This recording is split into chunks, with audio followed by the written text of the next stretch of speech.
Hey guys and gals, Greg and Mortis back with my Slash from the Stash movie review. Very excited. Let me do this. How about my Slash from the Stash? There you go.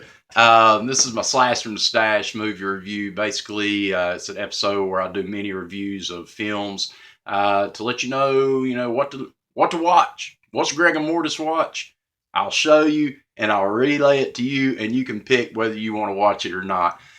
Typically, don't episode these for whatever reason. I think I'm gonna start now. I think from this day forward, I think I'll start them, and this will be episode 1. Even though I've done more in the past, but starting out, it's episode 1 for 2016. How's that? Bam, done. But I am Greg and Mortis, host of Land of the Creeps horror podcast. You can check us out at landofthecreeps.blogspot.com and check us out every 2 weeks, man. We do movie reviews, so doing a good job there, I think. I like it. I hope you do if you watch it. If not, I'm sorry. There's other podcasts out there. But we are going to be talking a movie today from a company from Midnight Releasing. I like Midnight Releasing. I'm telling you, 2015, stellar year for them. And I think 2016 is looking higher. Really looking forward to what these guys have got going on. The film I'm going to look at today is a movie called Suburbanite. You say, Suburbanite, that's a long name. It is a long name, a long title, but a really cool flick, man. I really enjoyed this film. It's from Andy Lorenz. I guess is how you say his name, Andy Lorenz. Pretty cool flick starring Joe Nemers, Jody Moore, Frank Mosley, Susanna Gibbs, or Susanna Gibb, and Max Hartman. How far are you willing to go to protect your family? Suburbanite. Really, really good flick, fans. I'm telling you, you will absolutely love this film. It is available. I'll go ahead and tell you it is already out. So you can get it on DVD. You can get it on video on demand. But here I'll give you the plot for this little film here. I'll just read off the back of the box. Just easy for me to come and explain it to you. On his way home from work, John falls asleep at the wheel and accidentally hits a man walking in the road. He takes the body home, fully intending to cover up the incident. Soon after he arrives, Mac wakes up in John's garage. The two begin to form an unlikely bond until Mac reveals a secret. He purposefully stepped in front of the car in an effort to escape a debt owed to a dangerous and dirty cop that also moonlights as a hitman. The hitman is coming from Mac, and John must decide how far he is willing to go to protect his family and his own secrets. This film does have audio commentary with director Andy Lorenz, behind-the-scenes video, deleted scenes with commentary. Pretty good bonus features on this. I always love films that do that put little commentaries and different things in it, so you can kind of not just watch the film, but you also get some cool little insides on what's going on with commentaries and bonus features and stuff. So Midnight Releasing done a good job with that. Yeah, the character of John in this film, I thought he'd done a really good job, man. The acting as a whole, I was really, really impressed.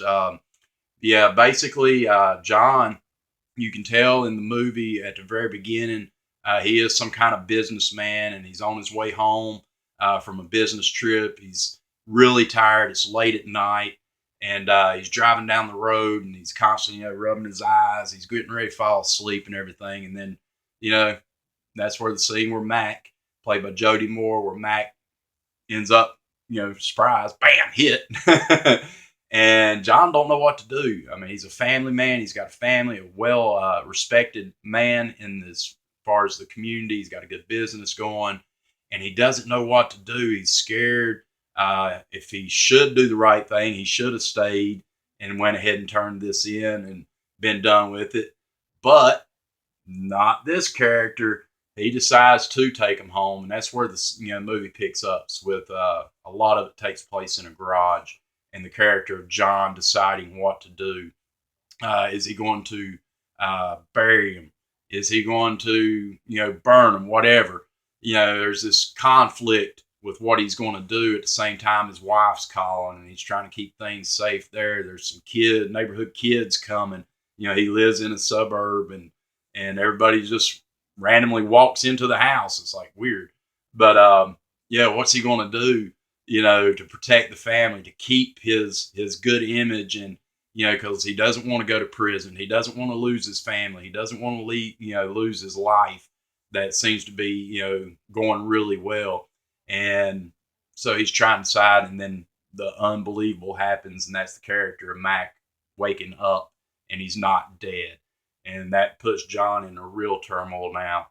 So there's some really good scenes in this film. I thought, as a whole, the acting is really strong between John and Mac in this film. They really sold this movie. I enjoyed every moment going throughout. Because you basically get Mac trying to plead for his life through the whole movie. He's begging, he's trying to pull on heartstrings, he's trying to do different things to keep John from, killing him and burying him or getting rid of him or whatever. But then you got the turmoil of John trying to do the right thing.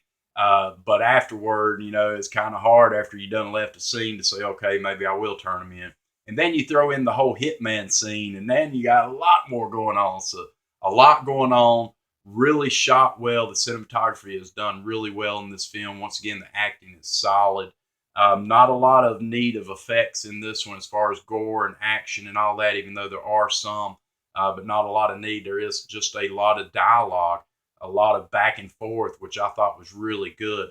And I'm going to flip this over. I don't know if you'll be able to see it, but a couple scenes here with John with the axe and different things going on. So some really cool tense moments in this as well. I guess you could sort of say it is somewhat of a slow burn, especially, first part of the movie, learning a lot about John and Mac, and then the hitman. They're the dirty cop kind of deal. But it's kind of like a lot of the older flicks that you watch had these goofball cops in it, kind of the duck, duck, duck, duck, duck, duck, duck moment, and you're like, oh my God, goofballs. Well, one of them is definitely like that. The other one is kind of the serious, but he is a goofball as well. But overall, I really, really, really can't tell you how much I enjoyed this film, man. Really excited about it. I can watch this one numerous times, and I probably will watch this more than one time a year. I'll probably try to watch this a couple times a year just because I like it. It's a very well-made film. I thought Andy Lorenz done a really good job with it, solid.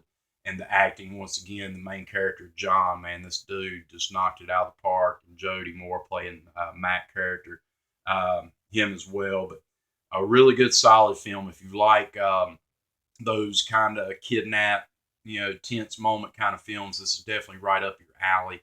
Once again, it is available on DVD. It is on video on demand. I highly recommend getting a hold of Suburbanite, man, and Midnight Releasing. Definitely check them out. Put them on your radar. If you have a Walmart in your area, which most people in the United States does, Walmart carries a lot of these releases by Midnight Releasing, or you can go online and get them. But yeah, Midnight Releasing, man, solid film. Give that thumbs up. Midnight Releasing again, man. You guys are doing it. One I reviewed recently with the Silent Retreat, another great one by them. So definitely keep your eyes on them. But this is Gregor Mortis. This has been my slash. Here you go. My slash from the stash. And hoping you're enjoying these. This is episode 1. Not that this is the very first one I did, but this will be episode 1. From now on, they'll be numbered for 2016. So I hope you enjoy it. Check us out at landofcreeps.blogspot.com. Listen to the podcast and see what's going on there. And you can follow me on the following sites down here below. I've got some links to my Facebook, Twitter, Land of Creeps, and all that good stuff. So check us out. If you haven't subscribed, please do it. Please, please, please hit the subscribe button. Hit the like button if you like this, and share it as well. And until next time, we'll see you on the flip side. Peace.